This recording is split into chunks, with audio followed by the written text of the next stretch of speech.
संस्कृत पढ़ने वाले प्यारे साथियों, इस बार संस्कृत रीट भर्ती परीक्षा के लिए Sanskrit Saraswati mobile application, Sanskrit Saraswati YouTube channel, Sanskrit Saraswati Hitopadeshika पुस्तक, संस्कृत सरस्वती वस्तुनिष्ठ मॉडल पेपर को अपना सारथी बनाइए और निश्चित रूप से परीक्षा में सफलता पाइए।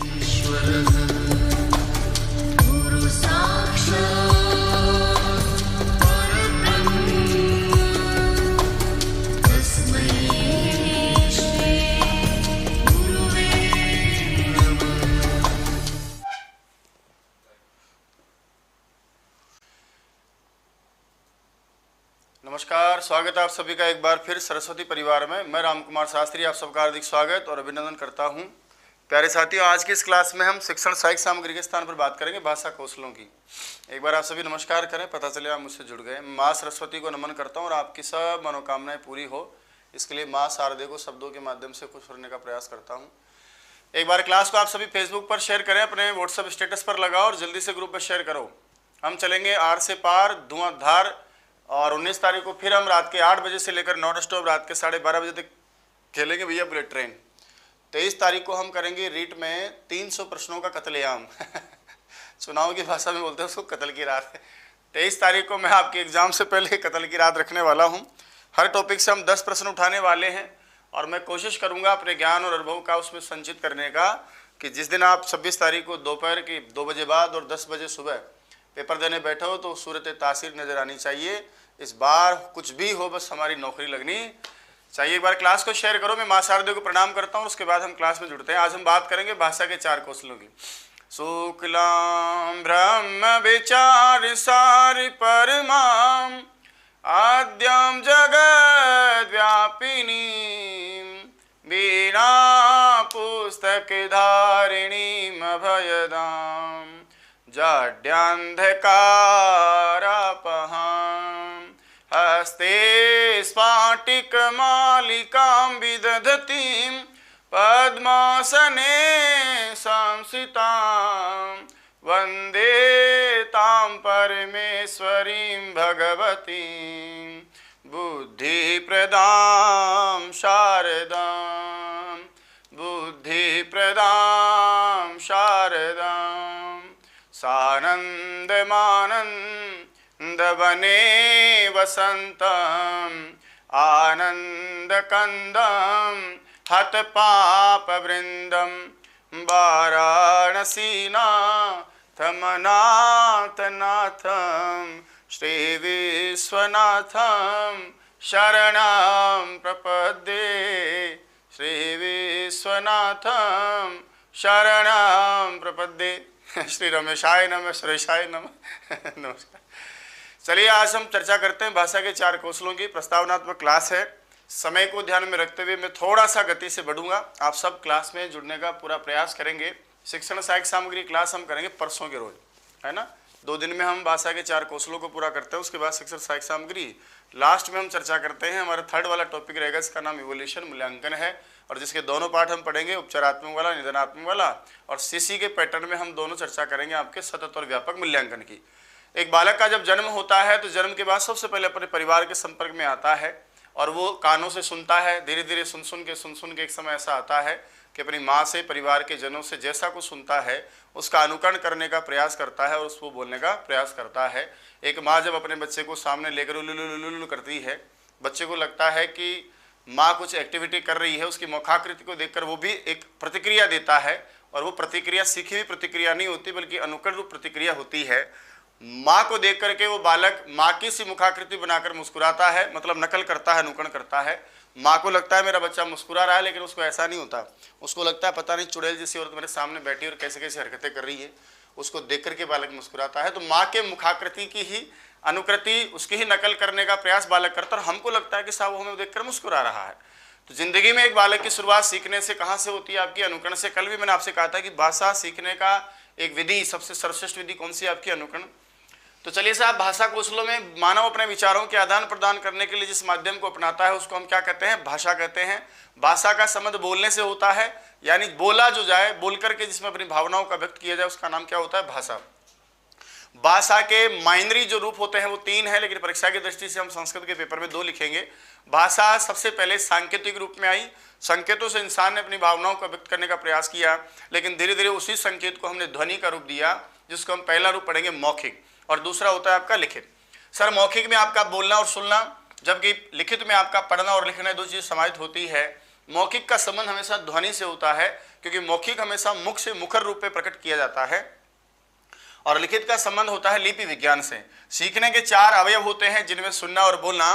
बालक अपनी माता के संपर्क से औपचारिक रूप से सीखता है, और भाषा के पूर्ण ज्ञान के लिए पढ़ना व लिखना औपचारिक शिक्षण द्वारा ही सीखता है। इस प्रकार भाषा सीखने का स्वाभाविक और मनोवैज्ञानिक क्रम। आज के इसका सबसे पहला सवाल आपकी परीक्षा की दृष्टि से जो आपको परीक्षा में पूछेगा, वो सबसे पहला सवाल क्या है आपका, कि भाषा का मनोवैज्ञानिक क्रम क्या है। यानी क्रम तो कोई सा भी हो सकता है, लेकिन मनोविज्ञान आधारित, यानी जन्म के बाद में बालक स्वाभाविक अनुक्रिया में सबसे पहले श्रवण, उसके बाद भाषण, उसके बाद पठन और उसके बाद लेखन। तो मनोवैज्ञानिक क्रम का पहला प्रश्न आता है, भाषा के कौशल कितने हैं, 4, ये प्रश्न आता है। अमनोवैज्ञानिक क्रम करोगे उल्टा कर दो, अमनोवैज्ञानिक लेखन, पठन, भाषण और श्रवण। ऐसा करोगे तो अमनोवैज्ञानिक क्रम हो जाएगा। श्रवण, श्रवण के बाद भाषण, भाषण के बाद पठन, पठन के बाद लेखन। ऐसा करोगे तो मनोवैज्ञानिक क्रम हो जाएगा। आगे मैं बढ़ता हूँ। सभी को नमस्कार। पीएम साहब, रिजवाना बानू, दिनेश साहब, सभी को नमस्कार, बहुत प्यार प्रेम। आगे बढ़ते हैं हम लोग। भाषाई कौशल क्या है? बालक सुन करके, बोल करके, पढ़ करके और लिख करके विचारों का आदान प्रदान करता है। इन चारों योग्यताओं को विकसित करना ही किसी भी भाषा शिक्षण की क्लास का प्रमुख उद्देश्य होता है। यदि मैं कहूं कि राम कुमार जी आप क्या पढ़ाते हैं भाषा में, क्या चाहते हैं, भाषा क्यों पढ़ाते हैं, भाषा का शिक्षण क्यों करवाते हैं, तो उसका एक ही उत्तर है कि साहब मैं भाषा की जो 4 चीज़ें हैं वो मैं सिखाना चाहता हूं बच्चे को। यदि किसी बालक को भाषा को सुनना, बोलना, पढ़ना और लिखना आ गया, इसका मतलब 100% समझ लीजिएगा उसको भाषा आ गई। इन्हें ही भाषा शिक्षण के कौशलात्मक उद्देश्य और ये उद्देश्य ही भाषा के कौशल कहलाते हैं। भाषा कौशल के 4 चरण किस प्रकार के हैं? अच्छा, अंग्रेजी में इनको क्या कहते हैं? LS और RW। यहाँ से आपका पहला तीसरा प्रश्न आता है। अंग्रेजी का भी नाम संस्कृत में डाल देता है, और अंग्रेजी मीडियम से भी आपको इस प्रकार से प्रश्न कर लेता है। एक बार मंजीत को बोल देना, क्लास को ऑफ कर देगा 10 बजे, एक्यूरेट 11 बजे। श्रवण यानी लिसनिंग है, भाषणम यानी वदनम होता है। अच्छा, भाषणम का ही दूसरा नाम वदनम होता है। तीसरा आपका पठनम होता है और चौथा आपका लेखनम होता है। अंग्रेजी शिक्षण के दौरान हम चारों कौशलों को शॉर्टकट में LS RW कहते हैं। याद रखिएगा, आगे मैं इनकी चर्चा विस्तार से करूंगा, लेकिन हम थोड़ा स्पीड से बढ़ेंगे ना। अब देखो एक प्रश्न आपका अगला मैं और बोलता हूं आपको, परीक्षा में कई बार आती है कि चारों को ऊर्ध्व गति से जमाइए साहब। ऊर्ध्व गति का मतलब है ऊपर की ओर गति, यानी सबसे पहले जिसका विकास हो उसके बाद में, उसके बाद में, उसके बाद में, उसके बाद में। ये जो आपकी ऊर्ध्व गति, उसमें सबसे पहले सुनना होता है, फिर बोलना होता है, फिर पढ़ना होता है और उसके बाद में लिखना होता है। यही आपका मनोवैज्ञानिक क्रम।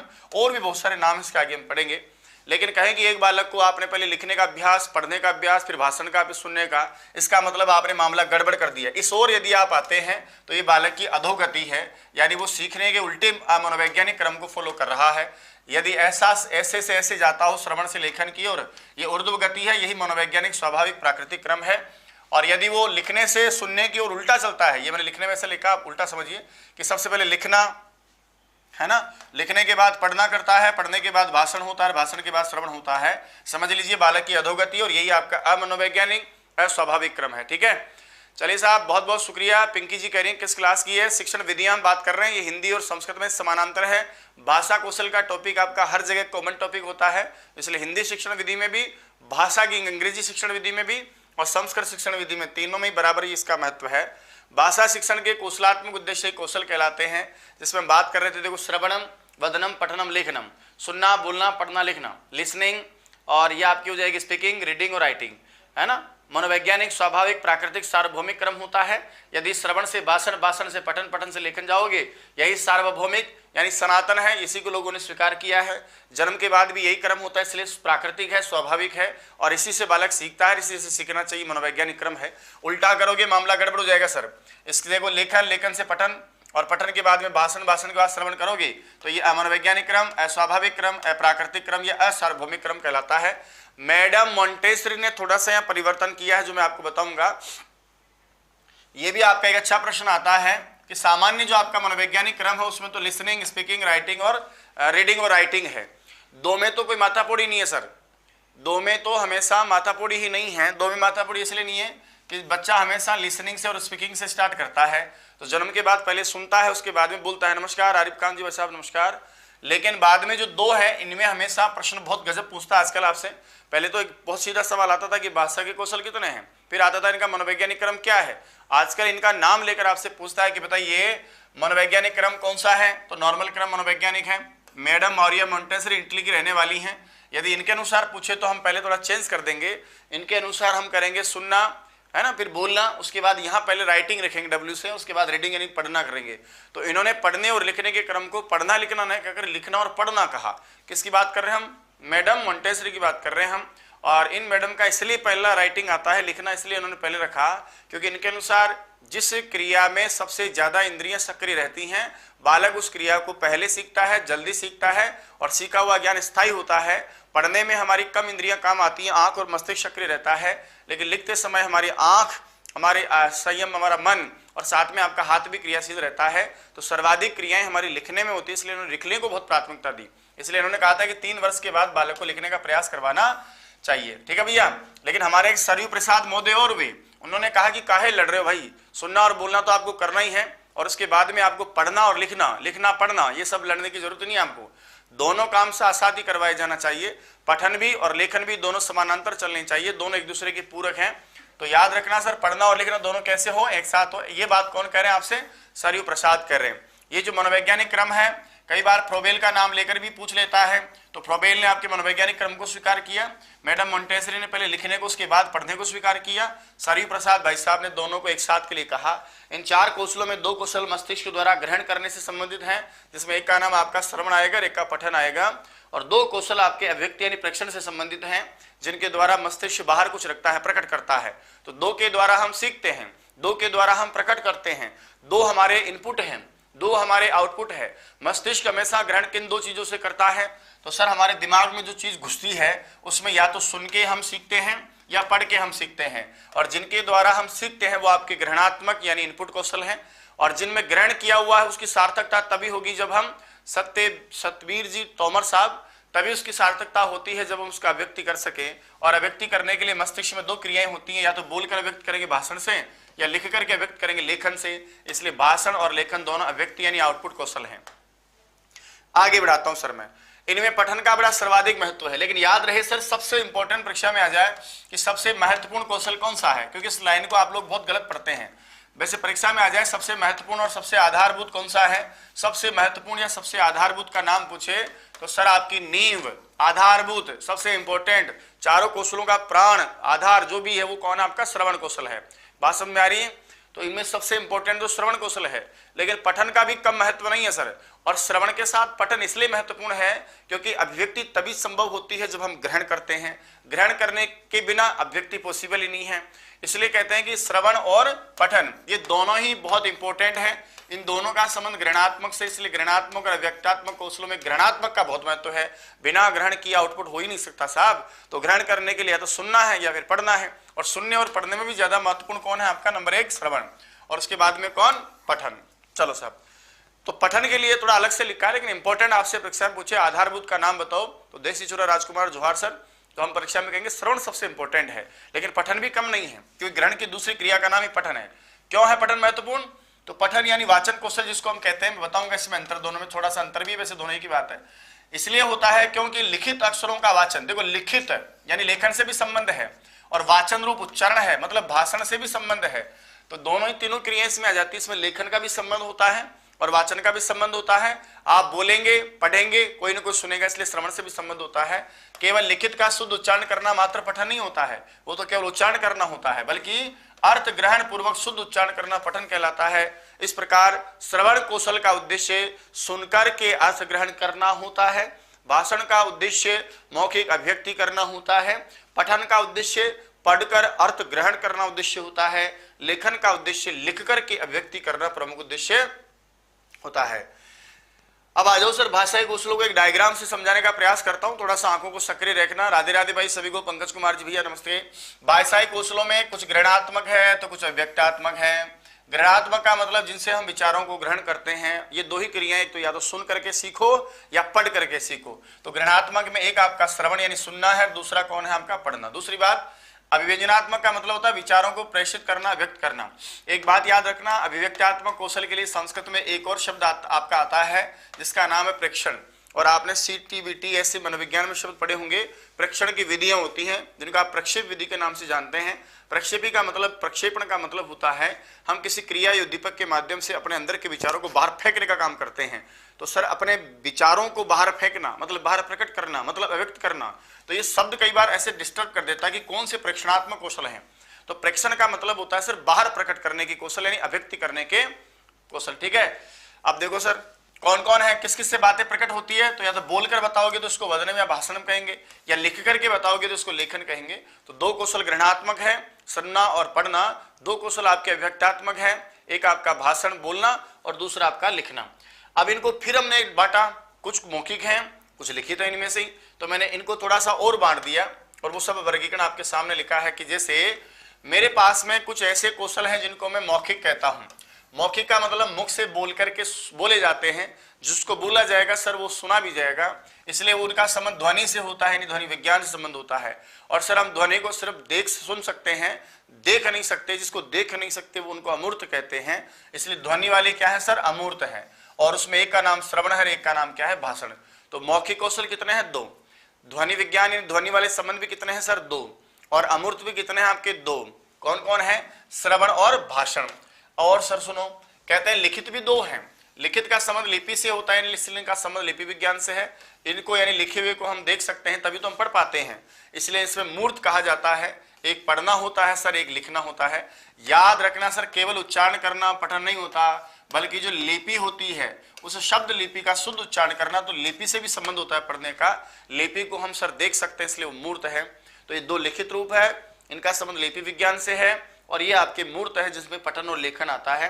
मोटा मोटा यदि मैं बात करूं केवल आपको आगे बढ़ाने के लिए, यहां से एक परीक्षा का सवाल आपका जरूर आता है, शायद आप देख पा रहे हो, ऐसी बात नहीं, आपको दिखाई दे रहा होगा। बताइए सर, सबसे पहले लिखा मैंने कहा श्रवण कौशल है। क्यों करते हैं श्रवण? तो केवल श्रवण इसलिए नहीं कि सुन लिया साहब बस ऐसे सुन लिया, सर सुन करके हम अर्थ ग्रहण करना चाहते हैं, इसलिए इसको हम कहते हैं श्रुत्वा अर्थ ग्रहणम। सुन करके अर्थ ग्रहण करना इसका उद्देश्य होता है। क्या है श्रवण कौशल? अर्थ ग्रहण करते हुए यदि सुनते हो, इसका मतलब उसको श्रवण कौशल कहते हैं। केवल कान में आवाज आई, सुनाई दे रहा है, बोले सुनाई दे रहा है, तो इसका मतलब श्रवण कौशल नहीं है सर। वो श्रवण की क्रिया तो हो रही है, सुन तो रहे हैं, लेकिन यदि सुनना केवल सुनना मात्र है, अर्थ ग्रहण नहीं कर रहे, इसका मतलब श्रवण कौशल तक नहीं पहुंचा है। तो श्रवण कौशल का मतलब होता है कान में पड़ी हुई आवाज को सुनकर उसका अर्थ यदि समझ में आ गया, इसको मतलब आपको सुनने का कौशल आ गया। और यदि कान में पड़ी हुई आवाज को आप सुन ही रहे हैं केवल और समझ में नहीं आया क्या है, अट्टापट्टिल्ला उट्टुल्लो, अभी कुछ कहा मैंने, आपके कान में आवाज आई होगी, आप समझे नहीं समझे ना, इसका मतलब आपका श्रवण कौशल विकसित नहीं हुआ है। स्वरूप क्या है सर? तो श्रवण का संबंध क्या है? मौखिक है। ये दिखाई नहीं देता क्योंकि इसका संबंध ध्वनि से होता है, इसलिए अमूर्त है। इसका ध्वनि विज्ञान संबंध है, इंग्लिश में इसको इनपुट कहते हैं और इस सामान्य भाषा में इसको ग्रहणम संबंध में रखते हैं। भाषणम क्या है सर? भाषण क्यों करते हैं? ताकि बोल करके अभिव्यक्ति कर सकना। बोल करके अभिव्यक्ति करना इसका प्रमुख उद्देश्य होता है, मौखिक अभिव्यक्ति करना। स्वरूप क्या है सर? इसको भी बोला जाता है इसलिए मौखिक है, और इसका संबंध ध्वनि से इसलिए मूर्त नहीं अमूर्त है। लेकिन इसके द्वारा ग्रहण नहीं किया जाता, विचारों को प्रकट किया जाता है, इसलिए इंग्लिश में आउटपुट और सामान्य हिंदी भाषा में अव्यक्तात्मक या प्रेक्षण कहते हैं। नमस्कार गुरु सबको, नमस्कार भाई। अगला है पठनम। क्यों? पढ़ना का उद्देश्य क्या है? पढ़ करके अर्थ ग्रहण करने को हम पठन कौशल कहते हैं। तो पठित्वार्थ ग्रहण करना ये लिखित होता है, और लिखित में लिपि का संबंध इसलिए मूर्त होता है, इसका संबंध लिपि विज्ञान से है। पढ़ करके हम कुछ सीखना चाहते हैं, इसलिए इसको हम इनपुट में रखेंगे और इसको हिंदी में हम ग्रहण कहेंगे। लेखन क्या है सर? लेखन को कहते हैं लिखित अभिव्यक्ति करना, लिख करके अभिव्यक्ति करना। इसका स्वरूप लिखित है, ये मूर्त है क्योंकि इसका संबंध लिपि से, और लिपि को आप देख पा रहे हैं इस समय, सब जो भी है ना इसको आप देख पा रहे होंगे क्योंकि ये लिखा हुआ है आपके सामने। इसका वाचन भी कर सकते हो क्योंकि देख सकते हो, और ये लिखा हुआ रूप है, इसको देख सकते हो। लेकिन जो मैं बोल रहा हूँ वो अक्सर आपको नहीं दिखाई देंगे सर। ये देखो आपके मुंह से बोला हुआ एक अक्षर इधर जा रहा है, एक शब्द इधर जा रहा है, तो आवाज को हम देख नहीं सकते, इसलिए वो सब अमूर्त है, श्रवण और भाषण। लेकिन पठन और लेखन क्योंकि लिखा हुआ होता है इसलिए इसको हम देख सकते हैं। अब मैं आगे बढ़ता हूं क्रमशः एक एक चीज को लेकर के आपके सामने। भाषा कौशल क्या है सर? भाषा के सभी पक्षों के ज्ञान के साथ उन पर पूर्ण अधिकार होना ही भाषा के कौशल कहते हैं।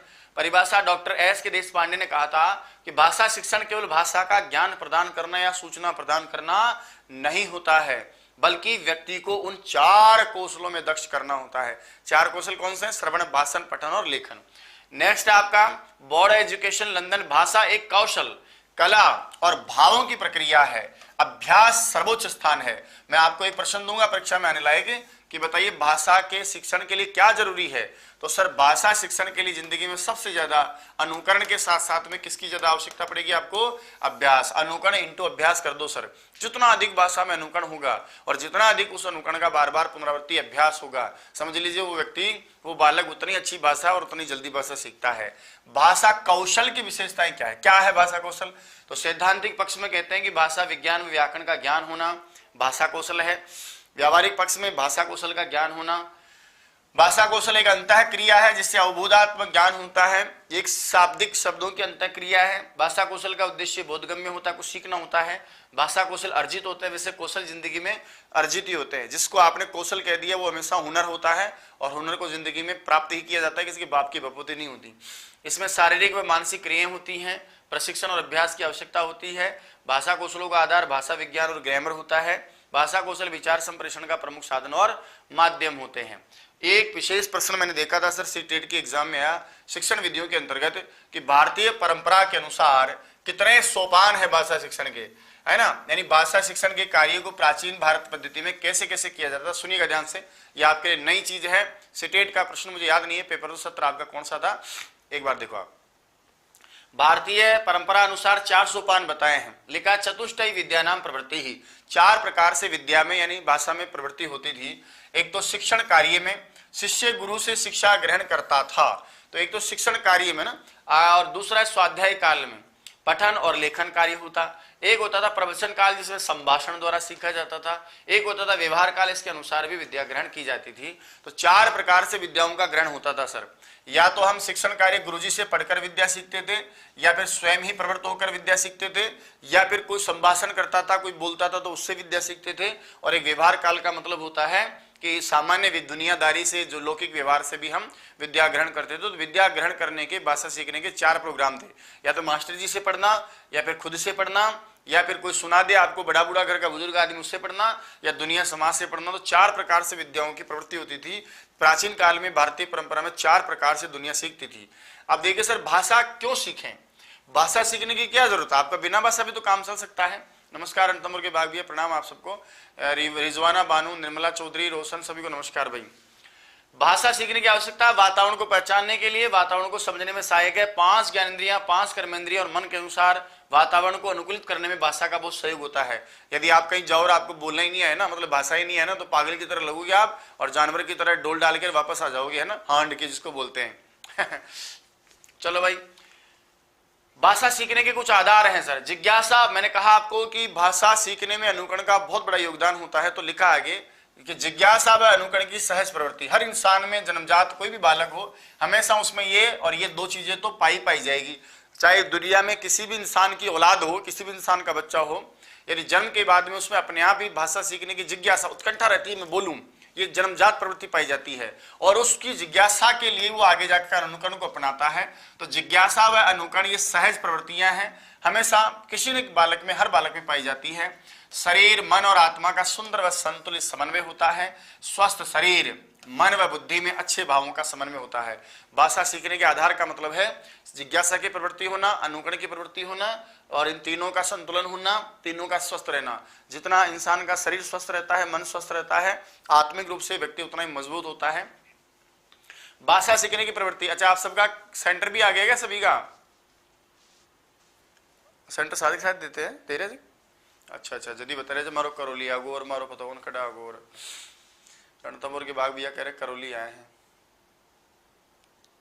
निकला लिया होगा सबने किताब। एडमिशन जब हम स्कूल में लेते हैं ना, तो सबसे पहले हम किताबें लेते हैं भाग करके, किताबा दो मान तो किताबा दो। और किताब मिलने के बाद में हम पहले दिन उन किताबों को लाकर घर में पूरे पेज पलट के देखते हैं, चाहे चित्र देखें, कटी फटी तो नहीं है वो देखें। पहले दिन कितना उत्साह होता है। तो जैसे आपने कोल लेटर निकाला होगा, आज आइए तो तुरंत गए होंगे, बोले निकालो निकालो। लगभग 90% जनसंख्या वो है जो आज कोल लेटर लगभग निकाल ली होगी। जिसको सूचना ही नहीं उसका तो बात ही लगे। तो हर नई चीज के प्रति बहुत आकर्षण होता है।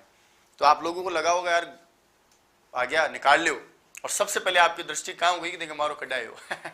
मैंने कल देखा था, संभावित में डाला था उन्होंने कि कुछ बांसवाड़ा के लोगों को भी गंगानगर सेंटर मिला है। तो शायद ये सरकार की नीति रही है कि आप इस बहाने नौकरी लगने के बाद आपको भी तो लग रहा है कि नौकरी लग जाएगी, मैं ऐसे घूमूंगा, दुनिया देखूंगा, ये देखूंगा।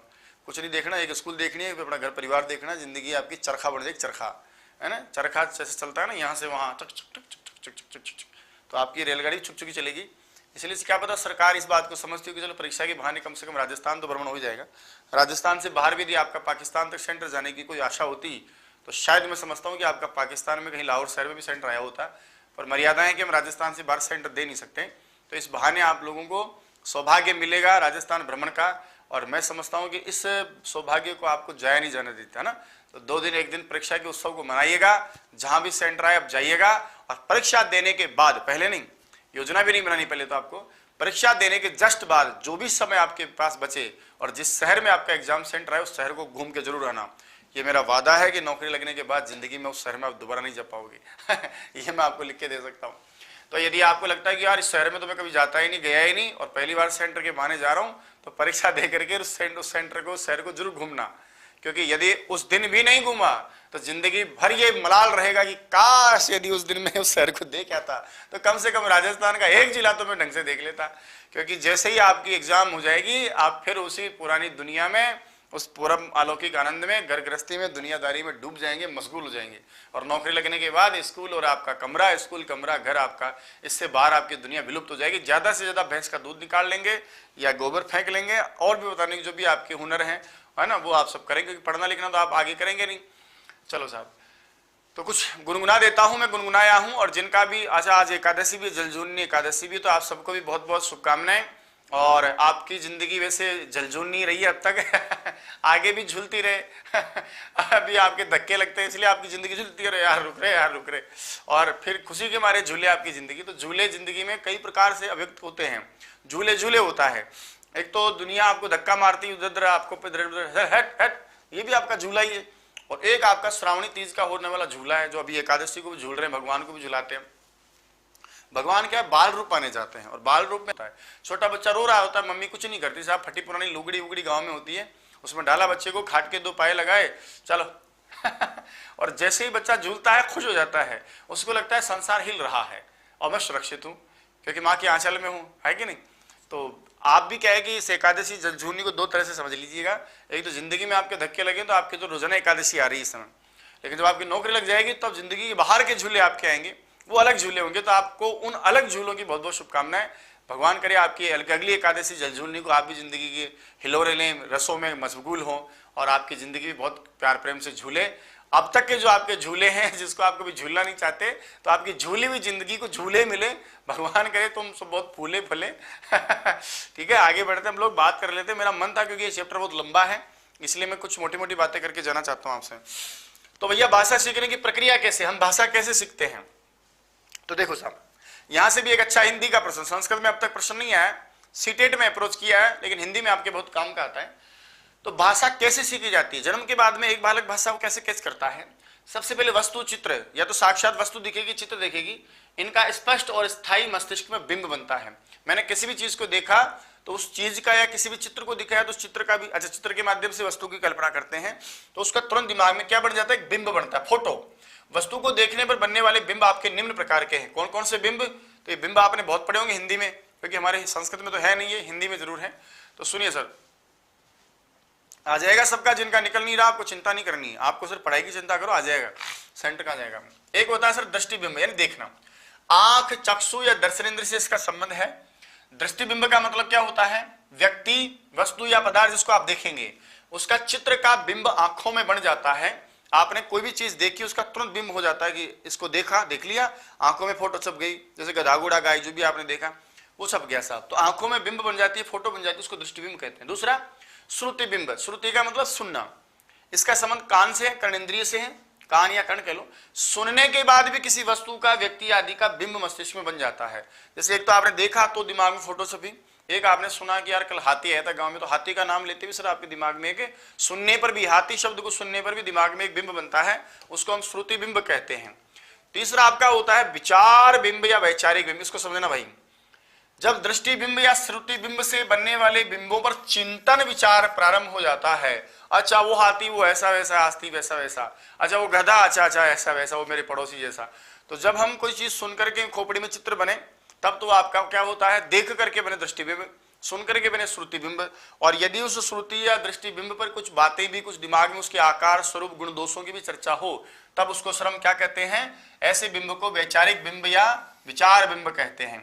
अब देखिए विचार बिंब में कुछ निम्न क्रियाएं होती हैं, और ये बिल्कुल पिक पॉइंट आपके सीटेट के प्रश्न है। तो 3 प्रकार के बिंब मुख्य मैंने आपको बोले, अभी आगे सुनना, एक और बिंब आएगा भी आपका।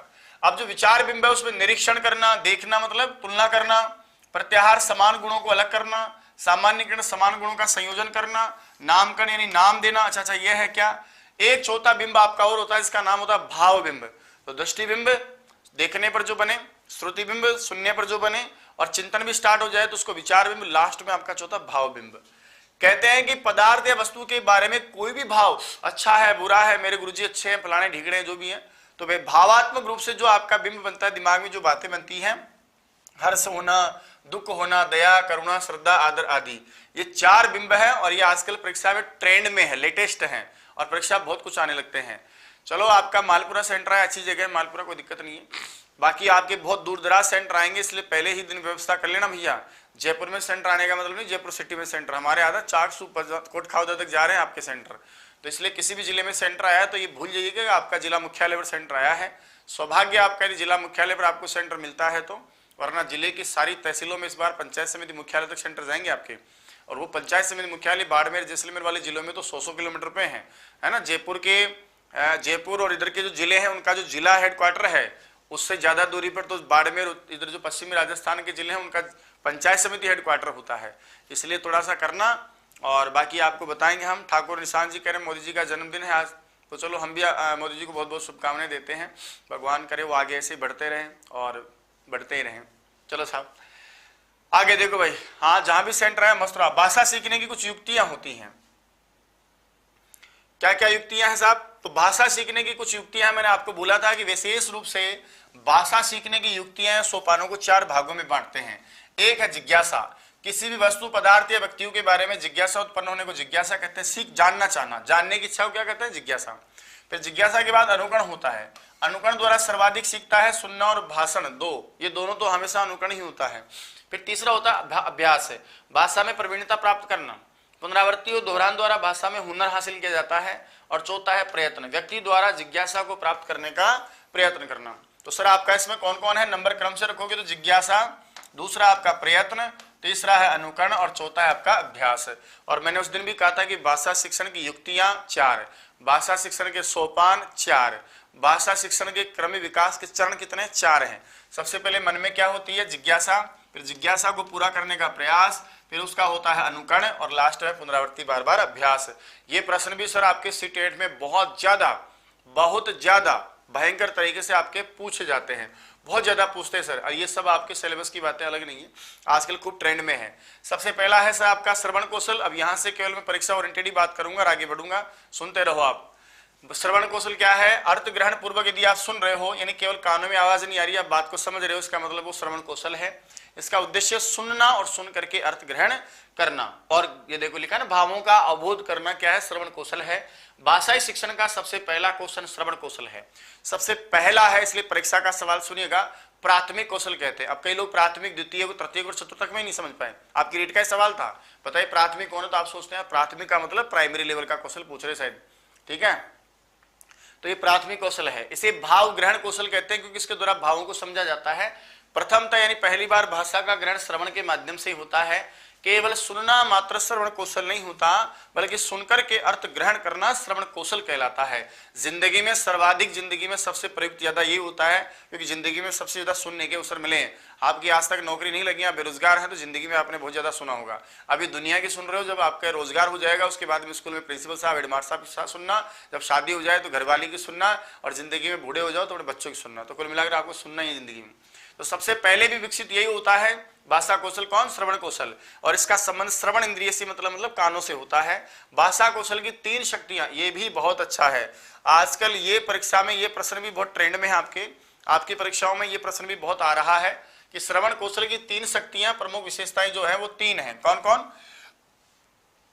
हो सकता है कि आपको अटपट लगे, गुरुजी 4 युक्तियां तुम पहली बार सुन रहे हैं, जबकि आपकी हर बार परीक्षा में आ रहा है। पहला है अंतर्बोध शक्ति। श्रवण कौशल की 3 शक्तियां, कितनी? भाषा शिक्षण के 4 सोपान हैं, 4 युक्तियां हैं, जिज्ञासा, प्रयत्न, अनुकरण और अभ्यास। और श्रवण कौशल की 3 शक्तियां होती हैं। अंतर्बोध शक्ति, सुनी हुई आवाज या ध्वनि में अंतर करना। एक आपने आवाज सुनी, फिर दूसरी आवाज सुनी, दोनों आवाजों में अंतर करना, यानी उनको फर्क डिफाइन करना, उसको अंतर्बोध कहते हैं, अंतर को जानने की। दूसरा है सुनने के बाद धारण शक्ति, सुनी हुई बातों को धारण करना, व्यवहार में अप्लाई करना, परिवर्तन करना, अचेतन मन में स्थिर करना। तो हमने सुना, 2 बातों में, 2 ध्वनियों में अंतर करना तो अंतर्बोध शक्ति है। सुनी हुई बात को व्यवहार में अप्लाई करना, उसको जानना समझना, ये धारण शक्ति है। और लास्ट में तीसरी आती है अवबोधन शक्ति, ध्वनि के अर्थ के आधार पर, संरचना के आधार पर अवबोध करने की बात को आगे समझना। तो 3 आपकी शक्तियां होती हैं किसकी? श्रवण कौशल की। श्रवण कौशल के घटक क्या है? श्रवण कौशल में क्या क्या आता है? सर, धैर्य पूर्वक सुनना, मनोयोग सुनना, ध्यान से सुनना, अवधान देकर सुनना, वक्ता की ओर मुख करके सुनना, वक्ता को साथ के साथ पुनर्बलन ठीक है, अच्छा, इस प्रकार से सुनना। सुनते समय आपके कान में जिस की आवाज पड़ रही है, लोकोक्तियां, मुहावरे, जो भी शब्द आ रहे हैं उनका अर्थ ग्रहण करते हुए सुनना। आकाशवाणी, दूरदर्शन आदि पर भी आप सुन रहे हैं और सारी बातें आप समझ रहे हैं, इसका मतलब आपका श्रवण कौशल विकसित हो गया है। सुनने में कभी भी कथन की आवृत्ति नहीं होनी चाहिए, सूक्तियों, मुहावरों, वाक्यों के अर्थ को प्रसंगानुसार अपने आप समझ में आ जाना चाहिए। अब श्रवण कौशल को विकसित करने के लिए मास्टर जी विद्यालय में क्या कार्यक्रम कर सकते हैं? तो विद्यालय से पूर्व भी श्रवण शक्ति का विकास तो हो जाता है, लेकिन बालक ध्वनि अंतर और विभेदीकरण नहीं समझ पाता है कि क और ख में क्या अंतर है। उसकी दृष्टि में तो जो सुना है वही सब कुछ है। एकाकी अभिनय, कविता पाठ प्रतियोगिता, गद्य पद्य वाचन प्रतियोगिता इत्यादि करवाकर अधिकाधिक अवसर देने चाहिए। झिझक रहित, निसंकोच, स्वस्थ विद्यालय का वातावरण का निर्माण हो, ताकि बच्चे को बोलने के भी अवसर मिले और सुनने के अवसर तो आप देंगे। अध्यापक आदर्श रूप में अधिकाधिक आदर्श वाचन, कविता पाठ, बाल गीत, कहानी आदि सुनाए। यानी विद्यालय परिवेश में बालक को सुनने के अधिक से अधिक अवसर दिए जाने चाहिए, या आप अपने साथी बच्चों के द्वारा भी दिए जा सकते हैं, या जो अध्यापक आदर्श वाचन या अवसरानुकूल कुछ कविता पाठ या कुछ भी पद्य पाठ या कोई भी कथा पाठ करता है तो उसके अवसर भी दिए जाने चाहिए। ये यहां से एक आपका प्रश्न आता है, श्रवण कौशल के साधन कौन कौन से हैं? सर, इसका बहुत प्रश्न आता है, ट्रेंड में है आपके प्रश्न कि सुनने के साधन है, किन किन से सुनने को मिलता है आपको? परिवार के सदस्य, अध्यापक वाचन, इसको गुरुमुख कहते हैं। और ये गुरुजी का मुख एक बहुत ही गजब का साउंड है, इसको हम डीजे साउंड कहते हैं। सर, ये चुप ही नहीं होता कभी जिंदगी में, और यही सबसे आपका मुख्य भी होता है। इसको हम गुरुवाणी भी कह सकते हैं, या गुरुमुख भी कह सकते हैं, अध्यापक वाचन भी कह सकते हैं। तो श्रवण कौशल के सभी साधनों में सबसे इंपॉर्टेंट साधन छांटने के लिए कहेगा, आपके रीट का ही सवाल है जो मैं दोहरा रहा हूं कि निम्न में से कौन सा एक प्रमुख श्रवण का साधन है, और उसमें गुरुमुख शब्द लिखा था, गुरुवाणी या गुरुमुख। तो गुरुमुख या गुरुवाणी या अध्यापक वाचन एक ही बात है सर, क्योंकि सबसे ज्यादा अनुकरण और सबसे जरूरत समझता है बच्चा अनुकरण, वो उसका मास्टर होता है। मास्टर ने जैसा कह दिया वैसा बच्चे की लेटल हो गया। माँ बाप भी कहें कि नहीं बेटा ऐसा नहीं होता, तो बोला नहीं, हमारे मास्टर ने कहा था गुरुजी किया जाए, यहाँ नहीं हलो तो यहीं हलो। ऐसा अभी बात समझ में? आकाशवाणी रेडियो को बोलते हैं, वहां से भी आपको श्रवण के अवसर मिलते हैं। तो श्रवण के साधनों में सबसे इंपॉर्टेंट आपका ये है। और दूरवाणी होती है, दूरस्थ शिक्षा कार्यक्रम, संगणक यंत्र, कंप्यूटर भी होता है, ध्वनि मुद्रण यंत्र ट्रांजिस्टर को बोलते हैं, ध्वनि विस्तारक यंत्र लाउड स्पीकर जो लगा हुआ है इस समय, ये भी श्रवण के अवसर देता है। दूरदर्शन टेलीविजन को बोलते हैं, और सांद्र ध्वनि मुद्रिका यंत्र आपके टैप रिकॉर्डर आदि जो होते हैं उनको बोलते हैं। क्या जरूरत है श्रवण कौशल की? तो सर, सुन करके वापस कहने के लिए सुनना, अनुवाचन के लिए सुनेंगे तभी तो अनुवाचन अनुकरण वाचन करेंगे, शब्दों की पहचान के लिए, अभिव्यक्ति के लिए, शुद्ध और स्पष्ट उच्चारण के लिए, शब्दार्थ करने के लिए, मनोरंजन के लिए भी, आजा एक कहानी सुनो, उसके लिए भी श्रवण करते हैं। भाषण सामर्थ्य विकास के लिए, अनुप्रयोग सामर्थ्य के लिए, मतलब वापस प्रयोग करने के लिए। श्रवण कौशल का महत्व क्या है? ये सब सामान्य बिंदु है, इसलिए मैं इनकी चर्चा ज्यादा नहीं करूंगा। ये सभी कौशलों का आधार है। पहली बात, भाषण का भी आधार है। दूसरी बात, लगभग आधा जीवन सुनने में ही बीत जाता है। विचारों का विकास, तर्क शक्ति का प्रभाव और मानसिक क्रियाओं में सहायक होता है। सर, श्रवण में कुछ बाधाएं आती है, ये फिर अगला प्रश्न यहां से आता है आपका। फिर वापस कहता हूं मैं आपसे, एक तो आएगा श्रवण के साधन कौन कौन से हैं। एक ये भी बहुत अच्छा प्रश्न आता है कि श्रवण में बाधाएं या दोष कौन कौन सी हैं। तो सर, ध्वनि प्रदूषण, बाहर से आवाज आती है, दिक्कत आती है। अशांत वातावरण, विषय में अरुचि, आपका मन ही नहीं, जिससे इस समय आप सब बातों करने में मशगूल हैं, एक दूसरे का सेंटर पहुंच रहे हैं। जैसे एक लैला मजनू से, मजनू लैला से पूछ रहे हो कि बहुत वर्षों बाद आपका जो है मिलन समारोह आयोजित किया जा रहा है ना, ऐसे पूछ रहे हैं तुम्हारा कहाँ आया, तुम्हारा कहाँ आया, पढ़ाई कर लो भी। ये सब चर्चाएं आपकी होनी चाहिए 23 तारीख के बाद, यानी 24 और 25 को केवल 2 दिन। और तुम लोग बैठ गए भी 17 तारीख को लेकर के। और वैसे आपको बता दो 17 बजे से खतरा होता है, तो 17 तारीख को तो चर्चा इस बारे में करो ही मत। आज तो आपको परमिशन लेटर निकालना ही नहीं चाहिए, क्योंकि निकाल लोगे तो बार बार वो दिखेगा खोपड़े में आपके। तो 1-2 कल परसों तक निकालो आराम से, कहाँ जाएंगे भाग के है। प्रेरणा जी कह रही है सर पेपर बहुत आउट हो रहे हैं, एसआई में फर्जीवाड़ा, रीट में फर्जीवाड़ा और ये ऊपर से नाथीवाड़ा। कठपुतली आया फनी बॉय का। देखो पढ़ाई करो, जो तुम्हारे हाथ में नहीं है उसको ईश्वर के हाथों में छोड़ दिया करो। पेपर आउट हो रहा है, इस पर तुम्हारा कोई बस है क्या? नहीं है ना। इसलिए जो तुम्हारे हाथ में नहीं है ना उसको भगवान के भरोसे छोड़ दिया करो कि हे भगवान, अब हम भी तुम्हारे हाथों में, सब तुम्हारे हाथों में, और हमारी मेहनत तो स्पेशली तुम्हारे हाथों में। न्याय करना, इंसाफ करना, मैंने मेहनत बहुत अच्छी की हो तो मेरे साथ न्याय करना, तो ईश्वर आपके साथ न्याय करेगा, कभी भी आपके साथ धोखा नहीं करेगा। ठाकुर निशांत भैया, ठीक है। चलो, तो बाधाएं कौन कौन सी है सर? ध्वनि प्रदूषण होना, अशांत वातावरण होना, विषय में रुचि होना, विषय की जटिलता होना, शारीरिक विकार होना, कई बार सुनाई नहीं तो सुनेगा कैसे, कहानी खराब है तो, ध्यान केंद्रितता का अभाव होना, और एक साथ दो दो काम करने में, श्रवण में कठिनाई आती है। श्रवण कौशल की बाधाओं का निराकरण, जो समस्या उसको दूर कर दो, शांत वातावरण कर दो, ध्यान केंद्रित करो, शारीरिक विकार है तो दूर करो, कान वान ठीक करवाओ बच्चे के, और श्रवण के प्रति रुचि जागृत करो। अब देखिए, श्रवण कौशल की विधियां वैसे वास्तव में कोई विधियां नहीं होती। श्रवण और भाषण का ना तो पाठ्यक्रम में विधियां आती है और न ऐसे विधियां, लेकिन फिर भी जिज्ञासा पर कई बार आ जाता है कि बताइए किससे श्रवण के अवसर मिलते हैं। तो सस्वर वाचन विधि होती है। सस्वर वाचन दो प्रकार से होता है, आदर्श वाचन टीचर के द्वारा, और एक होता है आपका अनुकरण वाचन छात्र के द्वारा, और एक कक्षा में तो सब बच्चों के द्वारा। तो सस्वर वाचन दोनों के द्वारा होता है ना। शिक्षक द्वारा तो आदर्श वाचन होता है और छात्र द्वारा अनुकरण वाचन से दोनों लिखा है मैंने। एक होता है शिक्षक द्वारा, देखो आदर्श वाचन, और छात्र द्वारा कौन होता है? अनुकरण वाचन। एक होता है भाषण विधि। भाषण विधि श्रवण और भाषण दोनों की विधि है। जो बोलेगा उसका भाषण कौशल, बाकी सुनेंगे उनका श्रवण कौशल। कथा कथन, जो कहेगा उसका भाषण कौशल, जो सुनेगा उसका श्रवण कौशल। वाद विवाद विधि, जो कहेगा उसका वाद विवाद में भाषण कौशल विकसित होगा और अन्य का श्रवण कौशल विकसित होगा। चलिए साहब, बात करते हैं आगे हम श्रुतलेख विधि, सुनकर ध्यान पूर्वक सुनना लिखना। प्रश्नोत्तर विधि अध्यापक द्वारा, तो सारी विधियां, कोई विधियां होती नहीं। अब मैं भाषण कौशल की चर्चा करता हूं। श्रवण और भाषण का मामला छोटा है। मेन हमारा जो परीक्षा का टारगेट है वो पठन और लेखन का है। ज्यादा भी परीक्षा में सवाल आपके कहां से आते हैं? वो भी आपके पढ़ने और लिखने से आते हैं। पढ़ाई करो आप। तो मैंने जिंदगी में कभी ये नहीं सोचा, मैंने एक सीट आई थी ना एक दिन, एक सीट हमारे, मुझे याद है फर्स्ट ग्रेड 2011 में, 12 में और 13 में 11 सीट आई थी sir, Sanskrit first grade lecturer की, स्कूल लेक्चरर की। नहीं 11 भी शायद 9 आई थी, माफी चाहता हूँ, 9 आई थी सर। और मैंने जितने भी लोगों से बातें करी, मैंने ये सुना था कि साहब बरसों से बैठे इंतजार में, पहली बार वैकेंसी आई है। पहले इंटरव्यू लगता था, 2011-12 से बंद हो गया इंटरव्यू। तो मैंने जितने लोगों से बातें करी, फिर एक रोना रोते थे, यार 9 सीट आई है राम जी, क्या पढ़ेंगे हम, क्या सिलेक्शन होगा? और उसमें जनरल की 1-2 सीट जनरल की थी, एक ओबीसी की सीट थी। तो सब लोग ये कहते थे यार 1 और 2 सीटों में क्या सिलेक्शन होगा हमारा। तो मैं सोचता था यार सारी, पहले तो मैं भी सोचा ऐसे थोड़ा थोड़ा, भाई यार 1 सीट है, बताइए 1 सीट में ओबीसी में कहाँ से लेके जाऊंगा, क्या पता, बहुत सारे लोग बैठे होंगे, सब पढ़ते हैं अपनी तरफ से। लेकिन जब मैं सबसे बातें होती मेरी महीने भर, तो मेरा आत्मविश्वास इतना बढ़ गया कि सारे लोग ये सोच रहे हैं कि साहब 1 सीट में क्या सिलेक्शन होगा। इसका मतलब जब सोच रहे हैं तो इसका मतलब पढ़ नहीं रहे, और वो नहीं पढ़ रहे तो इसका मतलब मुझे पढ़ना चाहिए। तो सर में लगा धुआंधार। हालांकि उसमें बाद में 99 सीट हो गई थी, मुझे पता है, तो सीटें बढ़ गई उसके बाद, तो फिर लगना ही था। तो सर आपको तो 1 ही सीट चाहिए, मुझे पता है कि आप सबकी नौकरी लग जाएगी, जिसकी फर्स्ट रैंक आएगी उसको भी 1 ही पद मिलेगा, और जिसकी लास्ट रैंक से पास होगा उसको भी वही 1 ही पद मिलेगा। तो जब तक वैकेंसी में 1 पद है तब तक आपको कोई खतरा नहीं होना चाहिए, क्योंकि 1 पद ही आपको चाहिए। और दूसरी बात, जब तक 100 में से 100 लाने को नहीं कहा जाए तब तक भी कोई दिक्कत नहीं है। यदि पेपर आउट भी होते हैं, मान लो, जैसा कि देखने को सुनने को मिलता है, तो आप तो टारगेट 100 में से 100 का करो ना। टीपने वाले कौन सा 100 में से 100 करके आते हैं, उनको 80% पेपर दिया जाता है। आप तो सलाह ठोको 100 में 100, आपके 100 में से 100 आ जाए, और फिर पेपर दुनिया में कितनी आउट हो जाए, आपको कोई बाहर कर सकता है। तो ये हौसला और ये औकात होनी चाहिए आपकी, कि आत्मविश्वास होना चाहिए आपका कि मैं सामर्थ्य वाला आदमी हूँ, मैं पुरुषार्थी आदमी हूँ। हैं, अर्जुन ने इतने सारे कौरवों के बीच में 100 कौरव थे और अकेला बंदा छाती चीर के फाड़ के सबको मार डाला उसने।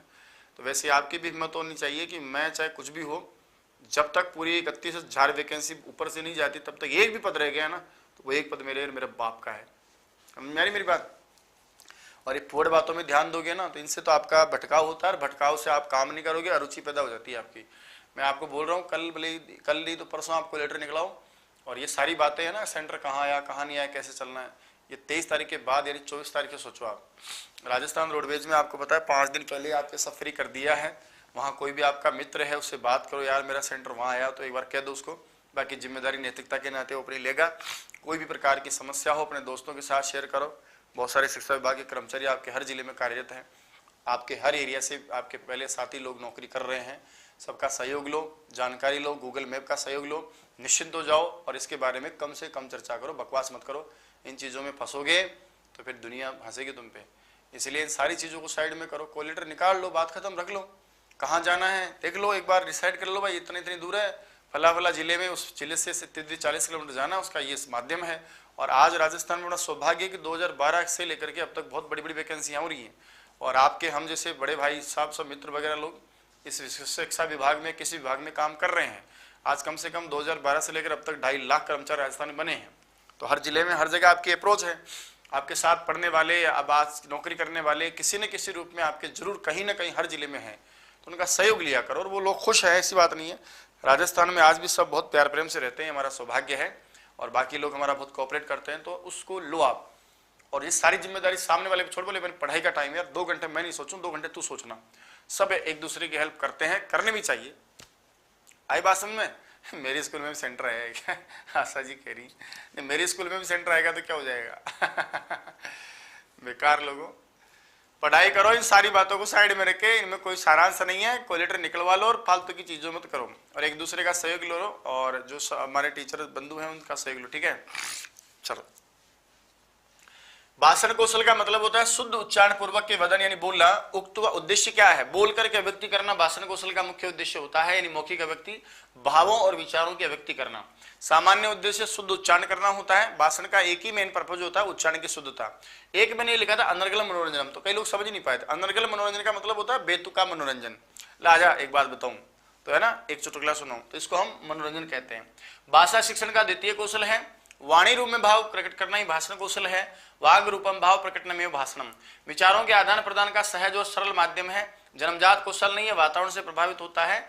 और भाषण में उच्चारण का वह विशेष महत्व होता है। शुद्ध उच्चारण के साथ उच्चारण करना ही भाषण कौशल कहलाता है। पठन कौशल में भी शुद्ध उच्चारण का विशेष महत्व है, क्योंकि शुद्ध उच्चारण के बिना स्पष्ट अर्थ का ज्ञान नहीं होता, और भाषण में भी बोला जाता है, इसलिए यहाँ पर भी शुद्ध उच्चारण का विशेष महत्व होता है।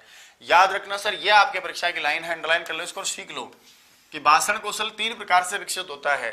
जो आपने भाषा के कौशल के 4 सोपान पढ़े हैं ना, वही आपके यहाँ है। देखो, जिज्ञासा, फिर एक हमने पढ़ा था प्रयत्न, एक अनुकरण और अभ्यास। और अनुकरण और अभ्यास तो रामबाण का काम करता है सर इसमें।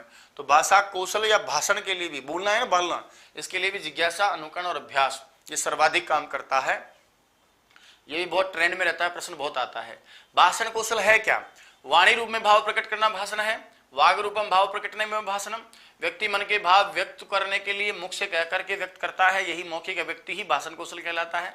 शुद्ध उच्चारण के साथ मौखिक रूप से कहना भी भाषण कौशल है। भाषण में शुद्ध उच्चारण का विशेष महत्व है। अनुकरण और अभ्यास के द्वारा अर्जित किया जाने वाला कौशल है। ये सहज है, क्योंकि जन्म के बाद इसी तरह हम सीखते हैं, कोई विशेष औपचारिक शिक्षण की आवश्यकता नहीं होती। बोलना हम सीख जाते हैं, जैसे सुनना वैसे बोलना सीख जाते हैं। सरल कौशल है, स्वाभाविक है, प्राकृतिक है, अनौपचारिक है, प्रधान कौशल है, और दूसरे नंबर का है, इसलिए द्वितीय कौशल है। भाषण कौशल में कौन कौन चीजें आती हैं? दृष्टि बिंब स्पष्ट हो, श्रुति बिंब दृष्टि बिंब का जुड़ाव हो, वक्ता द्वारा उच्चारित भाषा को शुद्ध व स्पष्ट श्रोता द्वारा समझना हो, वक्ता शुद्ध उच्चारण करें, वक्ता की गति संयमित और आराम से पढ़े, उचित हाव भाव हो वाणी में, चिन्हों के भावों का समावेश हो। क्या जरूरत है भाषण कौशल की सर? कहते हैं व्यक्ति के लिए, विविध सभाओं में सक्रिय सहभागिता के लिए, भाव ग्रहण करने के लिए, स्पष्ट उच्चारण के लिए, शब्द भंडार वृद्धि के लिए, भावानुरूप आरोह अवरोह के साथ बोलने के लिए, मनोरंजन के लिए, सभाओं में आयोजन के लिए, उच्चारण में उचित हाव भाव, गति, यति, लय आदि का प्रयोग करने के लिए। क्या करें हम भाषण कौशल? छोटा सा नॉर्मल सी बात है इसलिए बोल रहा हूं मैं। भाषण कौशल के कार्यक्रम परिवारजन द्वारा अधिक वार्तालाप शुद्ध और स्पष्ट होना चाहिए। विद्यालय में स्वस्थ निसंकोच वातावरण, स्वतंत्र वातावरण हो। परस्पर वार्तालाप बच्चों में आपस में होनी चाहिए। जल्दी भाषण बोलना, कविता, वाद विवाद, गीत गायन, वर्णन, बाल सभा का आयोजन होना चाहिए, और इन सब के द्वारा अधिकाधिक अवसर प्रदान किया जाना चाहिए। जैसे प्रश्नोत्तर कार्यक्रम रख लिया, वाचन करवा लिया, अनुकरण वाचन करवा लिया, सस्त्र वाचन आदि करवा लिया, और यांत्रिक साधनों में भाषा प्रयोगशाला का सहायता भी ली जानी चाहिए। भाषा की बाधाएं क्या हैं? भाषण में बाधाएं क्या आती हैं? मौखिक अभिव्यक्ति के दोष, शारीरिक दोष भी हो सकते हैं, जैसे आंख से कम दिखाई देता है, कान से कम सुनाई देता है, जीभ से तुतलाता है। मानसिक दोष, अवरुद्धता, मानसिक यानी जड़ बुद्धि हो, कम बुद्धि हो, वो भी हो सकता है। भय और आतंक का वातावरण भी होता है। मनोवैज्ञानिक कारण में डर आदि जो है वो भी कारण होते हैं। सामाजिक कारण में इस परिवार में कठोर अनुशासन है ना, मानसिक स्थिति को दोषयुक्त कर सकता है। भौगोलिक प्रोग्राम भी होते हैं। प्रादेशिक भाषाओं का भी उच्चारण में शुद्धियां पाई जाती हैं। आज भी हरियाणा वाले सकूली बोलेंगे, चाहे कुछ नहीं पढ़ा लिखा दो। अध्यापक द्वारा गलत उच्चारण करने से भी अनुकरण में दोष पाया जाता है। अब देखो सर, मैंने कहा कि श्रवण और भाषण की कुछ विधियां नहीं होती हैं, लेकिन ये क्रियाएं होती हैं। जैसे मैंने आपसे कहा पर्यावरण विधि। पर्यावरण विधि का मतलब बालक को बाहरी परिवेश ऐसा दिया जाए जिसमें सुन करके बोलना सीखे, इसको पर्यावरण विधि कहते हैं। सुधार विधि, जब भी बालक गलत उच्चारण करे तो उसका अशुद्धि संशोधन साथ के साथ होना चाहिए, इसको संशोधन विधि या सुधार विधि कहते हैं। और ये सुधार विधि हमेशा वाक्य रूप में होना चाहिए, पूर्ण सेंटेंस में होना चाहिए, बार बार अभ्यास करवाना चाहिए। निदानात्मक परिसर यानी कारणों की जांच करके उपचारात्मक शिक्षण दिया जाना चाहिए। और मनोवैज्ञानिक रूप से भी कोई मनोवैज्ञानिक कारण है, भय रहता है, डर लगता है बच्चे को पढ़ने में, तो उनको सबको दूर करना चाहिए। कथा कथन विधि, कहानी सुनाने के द्वारा, भाषण स्पर्धा के द्वारा, वाद विवाद के द्वारा, समूह संभाषण जो अंतर्मुखी बालक उसको बोलना सिखाना तो समूह संभाषण के द्वारा, अंत्याक्षरी के द्वारा, अनुवाचन के द्वारा, गीत कविता विधि द्वारा और चर्चा परिचर्चा के द्वारा। इन सब विधियों के द्वारा बालक को अधिकाधिक आपको भाषण के अवसर दिए जाने चाहिए। कहते हैं कि आवश्यकता क्या है, बिना श्रवण के भाषण संभव नहीं होता, इसलिए श्रवण के भी अधिकाधिक अवसर दिए जाएं। भाषा चिन्हों में प्रश्नवाचक विराम इसमें आदि चिन्हों का बराबर अभ्यास करवाएं। आरोह अवरोह गति यति भावानुसार भाषण का अभ्यास करवाएं। संवेग पर्याप्त स्वर में बोलने का अभ्यास करवाओ। कठिन शब्दों को बार बार बुलवाओ। स्वतंत्र वातावरण दो। और उच्चारण शिक्षण की जो महत्वपूर्ण विधि है उसका नाम वाक्य संशोधन विधि है। विशेष प्रश्न है भाषा यंत्र विधि, उसका नाम भाषण कौशल की है। भाषण कौशल का विकास उच्चारण द्वारा किया जाता है। ये परीक्षा का प्रश्न है, इसको याद रखना कि भाषण कौशल का विकास किससे होता है, उच्चारण से। जितना अधिक उच्चारण होगा भाषण उतना ही विकसित होता है। और बलाघात, किसी भी स्वर को कम या ज्यादा जोर देके बोलना, खा जा रहा है तो सेंटर खाए हुए, तो सर अल्पप्राण को महाप्राण और महाप्राण को अल्पप्राण बोलना बलाघात कहलाता है। और इसका संबंध उच्चारण दोष से है। और उच्चारण का संबंध दो चीजों से, एक तो भाषण से और एक होता है आपका पठन से। अब यहाँ मैं कल इसको थोड़ा डिटेल में पढ़ाऊंगा, क्योंकि श्रवण और भाषण में कुछ खास है ही नहीं सर। जो भी खास आपके मौन वाचन है, सस्वर वाचन है और पठन की और लेखन की विधियां हैं, इनको मैं कल दोनों को कल पूरा करूंगा। आज थोड़ा मैं थका हुआ था और अभी आने से पहले थोड़ा नींद में था, इसलिए मैं ढंग से आपको थोड़ा व्याख्यान भी नहीं कर पाया। और आप लोग भी अपनी बातों में मशगूल है, लेकिन चलो 1600 लोग आकर के यहाँ इस प्लेटफॉर्म पर बातें ही कर रहे हैं और कुछ ही नहीं है, तो ये भी मुझे अच्छा लगता है कि आपको मैं कम से कम बोलने का बहाना देता हूँ। कल की क्लास में बहुत जानदार तरीके से पढ़ने को और लिखने के कौशल को और शिक्षण सहायक सामग्री को लंबा खींच क्लास को 2 घंटे कल रात के 10 से लेकर हम 12 बजे तक क्लास लेने का प्रयास करेंगे। और कल मैं इस टॉपिक को पूरा कराऊंगा। आज क्या मैं बहुत परेशान था, मैं खुद ही नींद से उठा था, आपको सही बात बताऊं, इसलिए आपको भी लग रहा हो गुरुजी चल रहे हैं अपनी मस्ती में। आप सब लोग भी बातें कर लिए, चलो कम से कम आपका मन तो हल्का हुआ। क्योंकि कई बार क्या होता है कि जैसे शादी ब्याह का प्रोग्राम होता है तो शादी वाले दिन से ज़्यादा मजा तो लगन के दिन ही आ जाता है लोगों को, क्योंकि उस दिन पहला, मैं क्या बोला ना, जो पहला कार्यक्रम होता है उसमें मजा आ जाता है। तो फिर भी आप लोग चलो जो भी हैं, लेकिन आपका आज एडमिशन कार्ड आया है और मैं समझता हूँ कि वो आपका नौकरी का परवाना बने, है ना। वो परीक्षा का लेटर नहीं सर, वो आपकी ज़िंदगी का परवाना बने और भविष्य में आपको जल्दी ही नौकरी मिले। बहुत उत्सव की तरह आप परीक्षा को एंजॉय करें। लेकिन मैं फिर कह रहा हूँ कि एडमिट कार्ड निकाल भी लिए तो ज़्यादा उस पर चर्चा नहीं करें, फालतू फूहड़ बातों में कहाँ सेंटर आए तेरे और बता क्या करें वैसे वैसे। ये सब काम आपके 23 तारीख से लेकर के काम है, तो 23 तारीख को सोचे इस बारे में, 24 को समाधान निकालें और अपनी यथास्थिति जो भी आपको ठीक लगे दूरी के हिसाब से गंतव्य स्थान पर प्रयास करें आप। अभी ये सब चीज़ें सोचने की ज़्यादा जरूरत नहीं है आपको, 23 तारीख से सोचना। अभी जितना सोचोगे उतना ही आपका खोपड़ा खराब रहेगा और आप शिक्षण कार्य से दूर हो जाओगे। और अभी जो मेन जो टाइम है ना आपका, इस समय जो पिक पॉइंट बोलते हैं अपन, अरे राजस्थानी भाषा में कहावत है कि सूट का गुण पचकाम निकला करें। तो भैया जो अभी लास्ट है ना, धावक की स्थिति जैसे लास्ट में बहुत अच्छी हो तो जीत जाता है, वैसे आपकी ये स्थिति जो है ना इस समय, ये उस धावक के समान है जो बहुत पहले तेज गति से दौड़ रहा था लेकिन लास्ट के क्षणों में हिम्मत हार जाता हो। तो उसकी तरह हमको नहीं बनना। हम भले पहले कम धीरे धीरे दौड़ रहे थे, लेकिन लास्ट में बढ़िया दौड़ के साथ तभी हम जाकर के अन्य साथियों से आगे निकलने का प्रयास करेंगे, तभी आगे बढ़ेंगे। तो अग्रिम शुभकामनाओं के साथ कि आपका पेपर अच्छा होगा, सेंटर भी आपको अच्छी जगह मिले, जैसी भी जगह मिले परीक्षा देनी है। मुझे तो पता नहीं कहाँ पटक दे देते, मैं तो परवाह नहीं करता। पुलिया के नीचे रात निकाल के सुबह परीक्षा देखे आए, रीट 2012 में टेट लगता था उस समय। तो जहां भी हो, लेकिन आपको तो परीक्षा देनी है। बैठने को टेबल आपको मिलेगी, सामने कुर्सी मिलेगी। बाकी एक दिन हम छोटी सी क्लास रखेंगे, उसमें मोटिवेट क्लास रखेंगे। कल 10 से 12 बजे 2 घंटे क्लास रहेगी, जिसमें आपकी पठन लेखन की विधियां और साथ में शिक्षण सहायक सामग्री पूरा कराने का प्रयास करूंगा। कल की क्लास में हम 2 घंटे बहुत बढ़िया चर्चा करेंगे। परसों की क्लास वही रात के 8 बजे से लेकर रात के 12 बजे तक बुलेट ट्रेन की क्लास रहेगी। उसके बाद में 20 तारीख को फिर हमारी शिक्षण विधि क्रेश कोर्स क्लास रहेगी। और 23 तारीख को हम रखने वाले हैं 300 प्रश्नों का कत्लेआम। मैंने नाम उसका कत्ल की रात दी है मैंने, परीक्षा से पहले कत्ल की रात। 300 प्रश्न होंगे लाजवाब, इससे बाहर परीक्षा का कोई प्रश्न नहीं जाएगा, है ना। जो नहीं पढ़ेगा वो जिंदगी भर पछताएगा। तो मिलते हैं हम लोग फिर कल नेक्स्ट क्लास में रात 10 बजे। देखना नहीं भूलिएगा, इसी टाइम इसी चैनल पर इसी व्यक्ति के साथ। अग्रिम शुभकामनाओं के साथ आप करते रहें पढ़ाई, दिल और जान से, और फालतू बात नहीं करें अपनी जुबान से। राजस्थान से बाहर आपका सेंटर आएगा नहीं, और परीक्षा जो है आप सबको देनी है, इससे कोई वंचित रह पाएगा नहीं।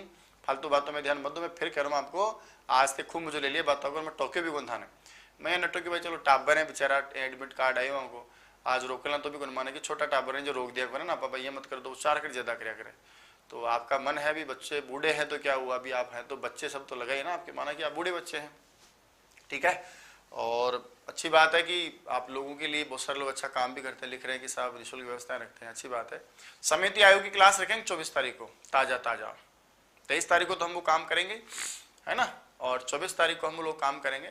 बाकी आप सभी भाई साहब और मेरे बंधु लोग, परिवार के साथी लोग, मैं फिर कह रहा हूँ कि फिजूल बातों में ध्यान मत दो। पढ़ने वाला चंट होता है, चालाक होता है, चिरचोर चोर होता है वो। इन्हीं दिनों ये जो 5-7 दिन है ना, यही तो आपके कुछ काम के दिन हैं, इसमें कुछ ऐसा चुराना है आपको। चुराना मतलब पेपर नहीं चुराना, चुराना मतलब अपने हुनर से परीक्षा के प्रश्न चुराने हैं कि दुनिया बातों में रह जाएगी और आप लोग निकाल लो 1 प्रश्न, 2 प्रश्न, 3 प्रश्न। अच्छा, परीक्षा में पास सिलेक्शन के लिए सारी दुनिया का गिफ्ट थोड़ी ना होता है, 5-7 प्रश्न तो मायने रखते हैं।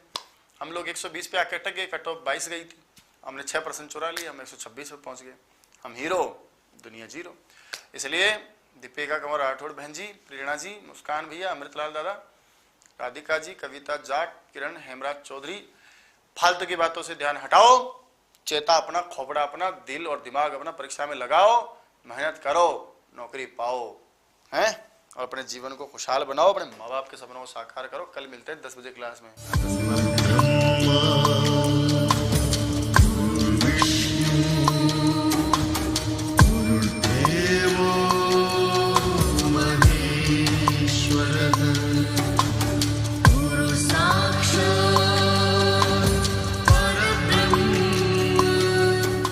संस्कृत पढ़ने वाले प्यारे साथियों, इस बार संस्कृत रीट भर्ती परीक्षा के लिए Sanskrit Saraswati mobile application, Sanskrit Saraswati YouTube channel, Sanskrit Saraswati Hitopadeshika पुस्तक, संस्कृत सरस्वती वस्तुनिष्ठ मॉडल पेपर को अपना सारथी बनाइए और निश्चित रूप से परीक्षा में सफलता पाइए।